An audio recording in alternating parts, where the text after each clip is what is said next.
श्री गौरव गोगोई जी। धन्यवाद सभापति महोदय। महामहिम राष्ट्रपति के अभिभाषण पर आज धन्यवाद प्रस्ताव के संदर्भ में मैं खड़ा हुआ हूं। राष्ट्रपति जी ने अपने अभिभाषण में कहा कि वह पहली बार नए संसद में आकर दोनों सदनों को संबोधित कर रही है। हमारे मन को ये ठेस पहुंची जब हमने ये बातें सुनी, क्योंकि ये सम्मान आदरणीय राष्ट्रपति जी को पहले ही मिल जाना चाहिए था। लेकिन वर्तमान की केंद्र सरकार ने जब नए संसद का उद्घाटन किया तो महामहिम राष्ट्रपति जी को आमंत्रित करना वाजिब नहीं समझा, और इसीलिए हमें मन को ठेस पहुंची कि ये सदन की शुरुआत पहले ही हो चुकी, लेकिन पहली बार हमने संसद के अंदर आदरणीय राष्ट्रपति जी को देखा। पर अब यही दुख की बात है कि नए संसद में एक नई परंपरा हमको दिख रही है, जो भारत की लोकतंत्र की परंपरा को अवहेलना करती हुई दिखाई दे रही है। आप पिछले ही सत्र का उदाहरण ले ले। पिछले ही सत्र में सदन में बेरोजगार सर बार बार ऐसे प्रकार के सदन में हमने देखा 352 राष्ट्रपति महोदया के बातों को उन्होंने तोड़ मरोड़ कर पेश किया। सर, राष्ट्रपति महोदया ने कहा कि उनका सौभाग्य है कि पहली बार सदन को, दोनों सदनों को संबोधित कर रही है। राष्ट्रपति महोदया साल में केवल एक बार संबोधित करती हैं और वो मौका उनको मिला।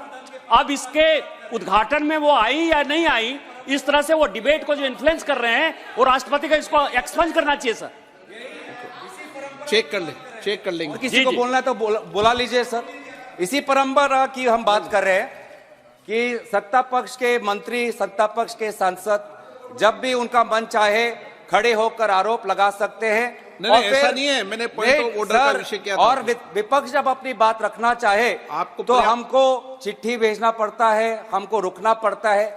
आज सुबह भी हमने यही देखा कि आदरणीय सांसदीय मंत्री ने एक सांसद जो आज नहीं है, सदन के बाहर उन्होंने कोई वक्तव्य रखा, उस पर उन्होंने मीडिया पर निर्धारित जो कुछ बातें आई उस पर उन्होंने अपनी बातें रखी, पर उस पर हम अपना विद्रोह हम जता नहीं पाए। सांसदीय मंत्री बार बार कहते हैं कि जो सदन के बाहर, आप भी कहते हैं जो सदन के बाहर कही जाती है, जो मीडिया के सूत्रों पर आधारित हमें बातें अंदर नहीं रखती। आप ही के निर्देश का उल्लंघन संसदीय मंत्री करते हैं, पर उसके आपके संरक्षण में हम अपनी बात नहीं रख पाते। यही हो रहा है। सर, पिछले सत्र में भी जब सदन में कुछ युवा बेरोजगार के नारे लगाते हुए सदन के अंदर घुसे और हमने बात उठाई, हमने जानने की कोशिश की केंद्र गृह मंत्री से कि ये घुसपैठ कैसे हुआ, तो केंद्र मंत्री ने हमारे सवालों का जवाब नहीं दिया। लेकिन उसके पश्चात लगभग 142 सांसदों को निलंबित किया गया। सर, ये बहुत ही आप में भी आरोप लगा रहे हैं। ये संसद की व्यवस्था, लोकसभा की व्यवस्था, इस स्पीकर के कार्यालय का काम है। आप में भी आरोप लगा रहे हैं। सर, चेयर को भी नहीं छोड़ रहे हैं। सर, बहुत दुख की बात है कि जहां पे हमने केंद्र राष्ट्रपति भाषण के विषय पर, नीतियों पे, कार्यक्रम पे बोले सर, बहुत दुख की बात है। सर, आप बहुत दुख की बात है। सर, आप पहले यहाँ पे सदन पे नहीं थे जब पिछले वक्तव्य बोल रहे थे। आदरणीय राष्ट्रपति जी ने जितना लंबा भाषण दिया, उससे दुगना लंबा इन दोनों ने दिया। सर, उससे दुगना लंबा इन दोनों ने दिया। और किन किन विषयों पे दिया आप नहीं थे। सर, मैं आशा करता आप सुनते उस समय। लेकिन हमने पिछले ही सत्र में देखा, सर, हमारे संसदीय इतिहास में सबसे ये रिकॉर्ड है कि एक दिन में 146 मेंबर्स को निलंबित करना, ये हमारे संसदीय इतिहास में एक रिकॉर्ड है। और दुनिया में भी ऐसा कोई उदाहरण नहीं कि एक ही दिन में 146 सांसदों को निलंबित करके 3 दिन में 14 बिल पारित करना, ये रिकॉर्ड है। सर, ये रिकॉर्ड है। तो इसीलिए सर, एक महिला सांसद को भी निष्कासित किया गया। तो ये पूरे जो संसदीय जो मर्यादा है सर, बार बार हम देख रहे हैं। सर, एक मिनट आप भी चुप रहो। मैं माननीय सदस्य से अपेक्षा करूंगा कि वो सदन के किसी भी निर्णय पर जो सदन ने लिया है उस पर टिप्पणी नहीं करे तो उचित रहे। बोले आप, कोई दिक्कत सर, नहीं। 2014 के बाद हम इस सदन को लोकतंत्र का मंदिर के तरीके से लोकतंत्र का मंदिर कहकर हम इस सदन को सम्मानित करते हैं। लेकिन सर, 2014 के बाद धीरे धीरे हम एक सुनिश्चित योजना सत्ता पक्ष के द्वारा देख रहे हैं। अब ये सदन या ये संसद लोकतंत्र का मंदिर नहीं सर, ये एक विशेष सम्राट का जीता जागता राज दरबार धीरे धीरे बनता जा रहा है। अब महाराज, एक सेकंड, आप एक मिनट मानिए। आप बहुत वरिष्ठ सदस्य हैं, आप संसद पर ही आरोप लगाएं। इस संस्था में आप बैठे हैं, जिस संस्था का पवित्र सदन है, आप ही सोचें क्या बोल रहे हैं आप। नो एलिगेशन ना, आपने संसद पर सवाल उठाया, पार्लियामेंट की सिस्टम पर सवाल उठाया। नो सर मैं अपनी बात रखूं। हाँ। मैं सदन की मर्यादा और भारत की संसदीय की इतिहास की मर्यादा की संरक्षण में बोल रहा हूं। बात कर रहा हूं सत्ता पक्ष की सुनिश्चित योजना, क्योंकि जब भी यहां पे महाराज जब आते हैं तो सारे सांसद खड़े होकर ताली बजाते हैं, उनका जयकार होता है। जो जिस जिम्मेवारी से हम आते हैं, जिस जिम्मेवारी से हम आते हैं सर, वो जिम्मेवारी को हम भूल जाते हैं। और महाराज भी आते हैं, कुछ क्षण बैठते हैं और फिर वो चले जाते हैं, विदाई देते हैं और एक भी सवाल का उत्तर नहीं देते। सर, इससे पहले भी सदन में और इस संसद में बहुत से प्रधानमंत्री राष्ट्रपति के अभिभाषण में बोले ना, माननीय आदरणीय अध्यक्ष महोदय, राष्ट्रपति के अभिभाषण में बोले। इस संसद की बात कर रहे हैं। संसद में बोले, संसद के इतिहास की बात कर रहे हैं सर। इस संसद के इतिहास में बहुत से प्रधानमंत्री आए हैं, सभी प्रधानमंत्री ने अपने अपने कर्तव्यों का पालन करते हुए प्रश्नों का उत्तर दिया। लेकिन हमने शायद पहली बार हमने एक महाराज को देखा जिसने 5 साल में किसी भी विभाग का प्रश्न का उत्तर नहीं दिया। गलत सर, ये ख्वाहिश हो सकती है सर, ये उनकी व्यक्तिगत ख्वाहिश हो सकती है कि भारत की लोकतंत्र को राजतंत्र में परिवर्तित कर दे। ये उनकी व्यक्तिगत ख्वाहिश हो सकती है, लेकिन उनकी व्यक्तिगत ख्वाहिश में विपक्ष अटकलें डालेगा। आज हम सदन में हम देखें सर, रिकॉर्ड पे देखें, आज इसी सदन में हमने देखा कि पिछले सत्र में जब विपक्षी सांसदों को निलंबित किया गया था तो 14 बिल 3 दिन में पारित हुए। अभी तो शुरुआत हुई है, धैर्य रखिए। 2 घंटे से हम आपकी बातें सुन रहे हैं, अब आप भी दो सुनने का धैर्य रखिए। 2 घंटे से हम सब बैठे हुए हैं, अब हमारी बारी है और सुनने का धैर्य रखिए।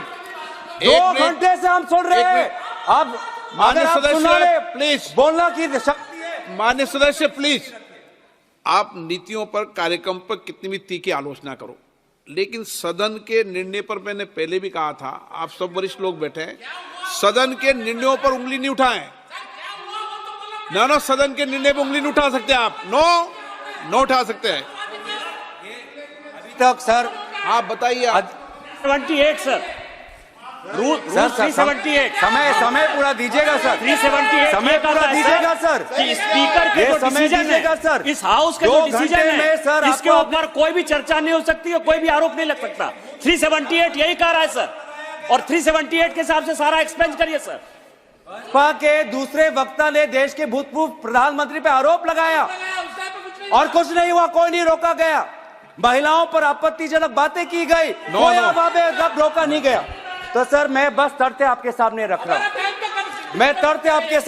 रहा हूं, कि इस 17वीं लोकसभा में out of 172 bills, 64 bills have been passed with less than 1 hour of discussion.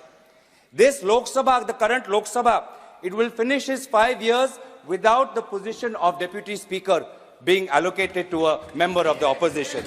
This 17th Lok Sabha, in the history of Lok Sabhas of India who have completed 5 years, will show the least number of sittings when it ends on Feb 9th. महामहिम राष्ट्रपति जी के अभिभाषण बोल रहे हैं, संसद से बोल रहे हैं। अध्यक्ष महोदय, मैं आप धन्यवाद। लोकसभा में ये जो सुनिश्चित योजना है और लोकतंत्र को खत्म करके राजतंत्र को कायम बनाना, स्पीकर के राजतंत्रों को की जो एक परंपरा यहाँ पे स्थापित करने की कोशिश सत्ता पक्ष कर रही है, इस राजतंत्रों को बनाने में भ्रम एक विशेष अस्त्र इनका होता है। भ्रम बहुत जरूरी है लोगों को भ्रमित करने में, और सर इसमें तो ये माहिर है। ये सरकार तो सर इवेंट मैनेजमेंट में डॉक्टरेट है, और लोग कहते हैं इवेंट मैनेजमेंट, मैं कहता हूं अटेंशन मैनेजमेंट। ये अटेंशन मैनेजमेंट में ये इन्होंने पीएचडी की है कि कैसे लोगों का ध्यान भटकाया जाए। हम कहते हैं कि मणिपुर में प्रधानमंत्री क्यों नहीं गए, 190 लोगों की मृत्यु हुई, 50,000 लोग बेघर हुए। वो कहते हैं G20 देखो, प्रधानमंत्री पेरिस में है वो देखो। हम कहते हैं कि नोटबंदी में 100 लोगों की मृत्यु हुई, कौन इसका जिम्मेवार है? वे कहते हैं कि इश्तिहार में पेटीएम का इश्तिहार आया है, उसमें मोदी जी का चेहरा है, आप वो देखो। हम कहते हैं कि चाइना आज हमारे जमीन पे कितना घुस आया है, चीन हमारे लद्दाख के किसानों के साथ मुठभेड़ कर रहा है। ये कहते हैं कि आप देखो कि मालदीव्स की तुलना में हम कितने ताकतवर हैं। हम कहते हैं कि अडानी पे सारे कोयला फैक्ट्री चला गया है, ये राहुल गांधी जी को निष्कासित कर देते हैं। किसान कहता है कि हर वर्ष मेरा किसान भाई लगभग 10,000 किसान आत्महत्या हो कर रहा है। युवा कह रहा है कि हम बेरोजगार हैं, महिला कह रहे हैं कि हम महंगाई से मर रहे हैं। आज आर्थिक असमानता बढ़ रही है, गरीब और गरीब, अमीर और अमीर हो रहा है। आज हमारे देश के 10% लोग 50% धन संपत्ति के मालिक है, और ये कहते हैं कि फास्टेस्ट ग्रोइंग इकोनॉमी है, लार्जेस्ट ग्रोइंग इकोनॉमी है। तो ये जो भ्रम का इस्तेमाल करते हैं लोगों के समस्याओं पर पर्दा डालने का, लोक शक्ति को कमजोर करने के लिए ये भ्रम का इस्तेमाल करते हैं। लोगों को एक माया जाल में फंसाकर राजा को ताकतवर बनाने का आज ये काम ये करते हैं। सर मैं आदर करते हुए, प्रधानमंत्री जी एक साधारण घर से आते हैं, उनका मैं आदर करता हूं, और वो बहुत ऊंचाई तक पहुंच गए हैं। लेकिन दुख की बात यह है सर कि आज उन्होंने अपना सिंहासन इतनी ऊंचाई पर बना दिया है कि जमीन पर लोगों की समस्या आज उनके कानों तक पहुंचती नहीं है। बेरोजगार युवाओं के जो आंसू है उनको दिखाई देती नहीं। वो इतनी ऊंचाई पर है सर कि आज जब युवा कहता है कि मैं शिक्षित हूं, लेकिन 25 वर्ष के आयु से कम जो ग्रेजुएट है उसमें से लगभग 42.3% ग्रेजुएट बेरोजगार है, ये उनके ऊंचाई तक का उनके कानों पर नहीं पहुंचती। नौकरी की तलाश में सर आज हमारा युवा आज अवैध रूप धारण करके आज अमेरिका जा रहा है सर। हमने कुछ ही दिन पहले देखा कि कैसे 303 लोगों ने प्लेन चार्टर करके निकारागुआ तक गए, क्योंकि वो चाहते थे कि वो अमेरिका में जाए, कि वो रोजगार के तलाश में, नौकरी के तलाश में।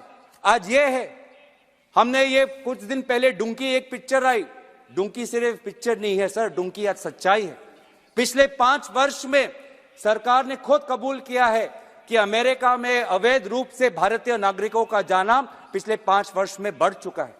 लगभग 2022-23 में लगभग 90,000 भारतीय लोगों ने अवैध तरीके से अमेरिका में घुसने की कोशिश की, कभी कनाडा के बॉर्डर पे, कभी मेक्सिको के बॉर्डर पे। वो कितने मजबूर होते हैं सर कि अपने परिवार को छोड़कर, अपने घर को छोड़कर वो कभी रोजगार के तलाश में कभी यूएई जाते हैं, कभी कनाडा जाते हैं, कभी अमेरिका जाते हैं। आज ये है आर्थिक स्थिति।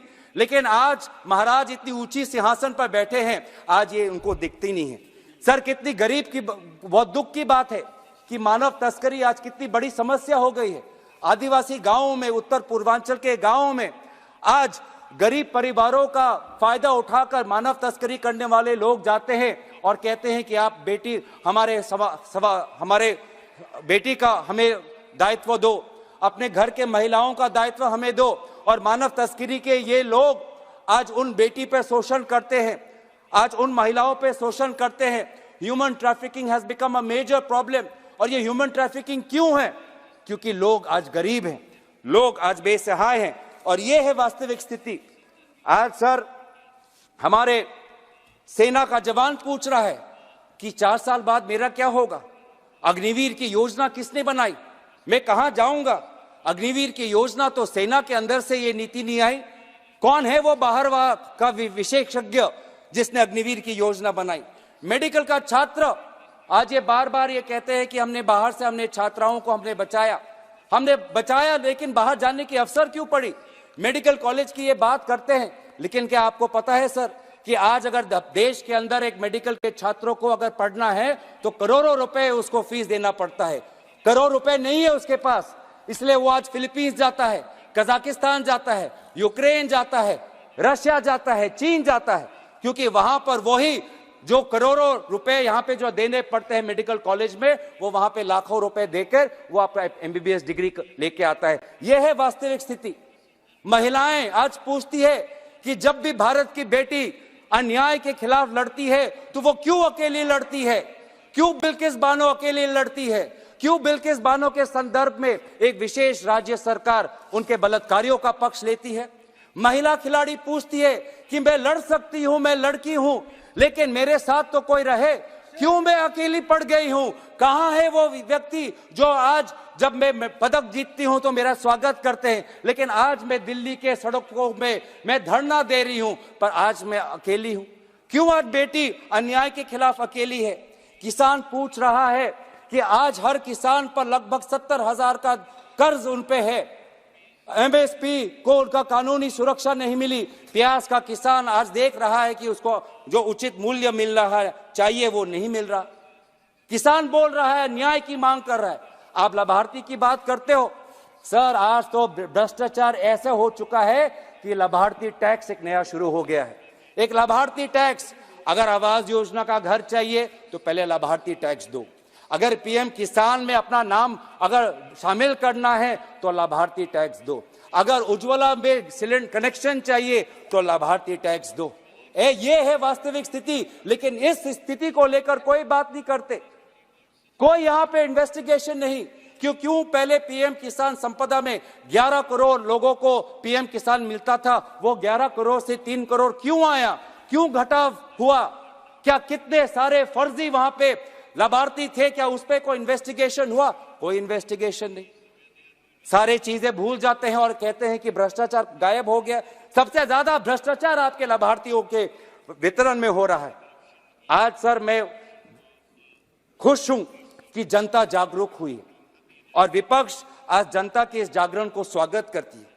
आजादी की लड़ाई भी एक जन आंदोलन था और आज भी अगर राजतंत्र से आजादी पानी है तो विपक्ष देश के जनता के साथ चट्टान की तरह खड़ा है। महाराज को यह पसंद नहीं, महाराज विपक्ष को कमजोर करना चाहता है।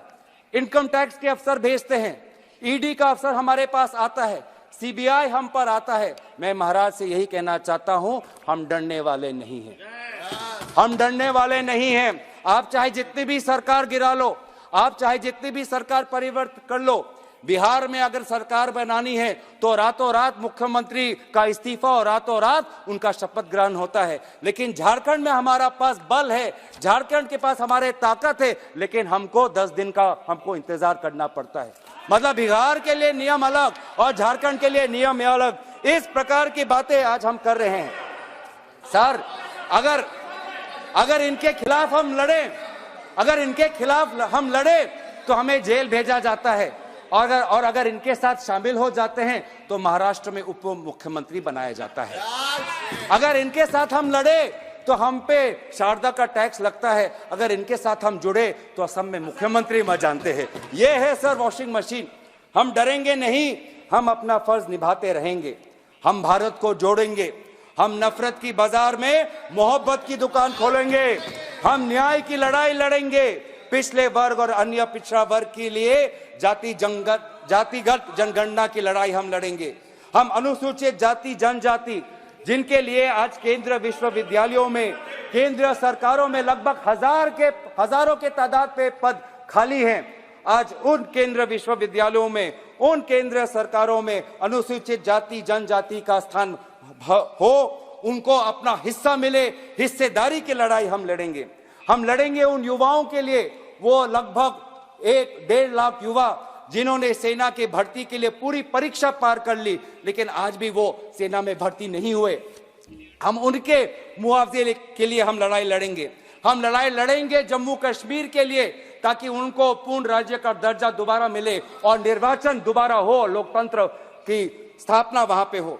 हम लड़ेंगे आंध्र प्रदेश के लिए। For Andhra Pradesh, we gave a special category status. We promised them, and today again repeatedly, the Prime Minister has been betraying the people of Andhra Pradesh and denying them the rightful special status. We, the Congress Party, want special status for Andhra Pradesh. हम लड़ेंगे असम के वो 6 समुदाय के लिए, जो अहोम, मोरान, मोटा, कुच, राजवंशी, सूतिया, आदिवासी जो है, जो जनजाति की मांग कर रहे हैं, हम उनके साथ हम रहेंगे। हम लड़ेंगे महिलाओं के लिए जो महंगाई से राहत चाहते हैं। हम भारत के संविधान के लिए लड़ेंगे। इस भारत के संविधान में सर लिखा है हम, इसमें मैं नहीं लिखा है, इसमें कोई एक व्यक्ति की दिव्य शक्ति नहीं लिखी है, इसमें भारत की लोक शक्ति का उदाहरण है। इसमें लिखा है कि हम भारत के लोग भारत को एक संपूर्ण प्रभुत्व संपन्न समाजवादी पंथ निरपेक्ष लोकतंत्र आत्मक गणराज्य बनाने के लिए तथा उसके समस्त नागरिकों को न्याय, स्वतंत्रता, समता और बंधुता में बढ़ाने के लिए हम प्रयत्न करेंगे।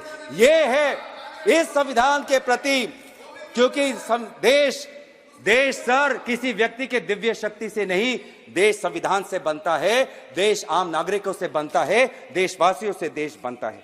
तो सर हम लड़ेंगे इस भारत के संविधान के लिए, हम लड़ेंगे वसुधैव कुटुंबकम की संस्कृति के लिए, हम लड़ेंगे गंगा जमुना के तहजीब के लिए। सर बहुत दुख होता है सर, आज आपके पहले भी सरकारें थी, आपके बाद भी सरकारें आएंगी, लेकिन सर शायद हमने पहली बार ऐसा देखा है कि भारतीय होने का गर्व सत्ता पक्ष सिर्फ सत्ता के मापदंड से देखती है। जब 2014 से पहले इनके पास सत्ता नहीं थी तो उनको भारतीय होने का शर्म होता था। प्रधानमंत्री जी दक्षिण कोरिया में जाकर कहते हैं कि 2014 से पहले भारत में जन्म लेना शर्मनाक बात थी। कितनी अफसोस की बात, आप देख लीजिए सर, मैं रिकॉर्ड पे डाल दूंगा, कितने अफसोस की बात है, अफसोस की बात है। लेकिन मैं संयुक्त राष्ट्र में, लेकिन सर संयुक्त राष्ट्र में देश के विदेश मंत्री ने क्या कहा, मैं वो पढ़ना चाहूंगा। उन्होंने कहा, मैं आप इस सदन में प्रधानमंत्री सदन के नेता होते हैं, हम कोई भी टिप्पणी कोई भी बात कहें तो बिना प्रमाणित तथ्यों के सदन की गरिमा आपको बना के चाहिए। सर आपका सम्मान करते हुए, और आप मुझे भी जानते हैं कि मैं कोई भी बातें बिना तथ्य के बिना सबूत के नहीं रखता, ये आपके प्रति मेरा आदर है।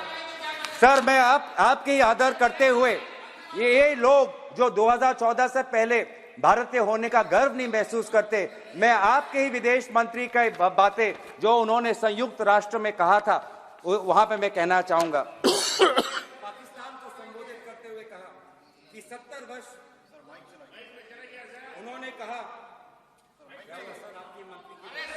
उन्होंने कहा पाकिस्तान को संबोधित करते हुए कि 70 वर्ष के दौरान भारत में बहुत सारे राजनीतिक दलों की सरकारें बनी, लेकिन सभी ने विकास की गति को जारी रखा। हमने विश्व प्रसिद्ध इंडियन इंस्टीट्यूट ऑफ टेक्नोलॉजी बनाई, इंडियन इंस्टीट्यूट ऑफ मैनेजमेंट बनाए और all India institute of medical science जैसे बड़े अस्पताल बनाए। लेकिन आपने क्या बनाया? आपने आतंकवादी ठिकाने बनाए, टेररिस्ट कैंप बनाए। हमने स्कॉलर्स पैदा किए, इंजीनियर्स पैदा किए, डॉक्टर्स पैदा किए। आपने क्या पैदा किया? ये जो 70 वर्ष का जो विवरण किया है, ये आदरणीय सुषमा स्वराज जी ने विदेश मंत्री के पद पर रहते हुए भारत की गरिमा को उन्होंने सुरक्षित रखा। और कितनी अफसोस की बात है कि आप 2014 से पहले भारत के प्रति आपका कोई गर्व नहीं महसूस करते। सर हम भारत के होने का हम गर्व महसूस करते हैं। 2014 के पहले भी, आज भी जब हमारे पास सत्ता नहीं, आज भी हम भारतीय होने का हम गर्व महसूस करते हैं और हमेशा हम करते रहेंगे। लेकिन सर मैं अंत में ज्यादा समय ना लेते हुए बंकिम चंद्र चटर्जी के वंदे मातरम की कुछ पंक्तियां कहकर अपनी वाणी को मैं विराम देना चाहूंगा। त्वम ही दुर्गा 10 प्रहरण धारिणी, कमला कमल दल विहारिणी, वाणी विद्यादायिनी, नमामि त्वाम नमामि, कमलाम अमलाम अतुलाम, सुजलाम सुफलाम मातरम, वंदे मातरम। भारत कब विकसित होगा? ये कोई अंतर्राष्ट्रीय संस्था या कोई विशेष व्यक्ति नहीं। भारत तब विकसित होगा जब हम संविधान के अनुसार सामाजिक, आर्थिक और राजनीतिक न्याय सबको मिलेगा। भारत तब विकसित होगा जब विचार, अभिव्यक्ति, विश्वास, धर्म और उपासना की स्वतंत्रता सबको मिलेगी। भारत तब विकसित होगा जब प्रतिष्ठा और अवसर की समता सबको मिलेगी। तब जाके जब भारत का हर नागरिक ऐसा महसूस करेगा, तब जाके हम भारत के प्रति हम न्याय करेंगे। और अंत में हम यही कहना चाहेंगे कि हम अपने लड़ाई, भारत की लड़ाई, भारत जोड़ने की लड़ाई, भारत के नागरिकों के आम न्याय की लड़ाई हम लड़ते रहेंगे, हम डरेंगे नहीं। इन्हीं शब्दों के साथ मैं महामहिम राष्ट्रपति के अभिभाषण पर धन्यवाद प्रस्ताव में अपनी बातों को समाप्त करता हूं। धन्यवाद। जय हिंद। वंदे मातरम।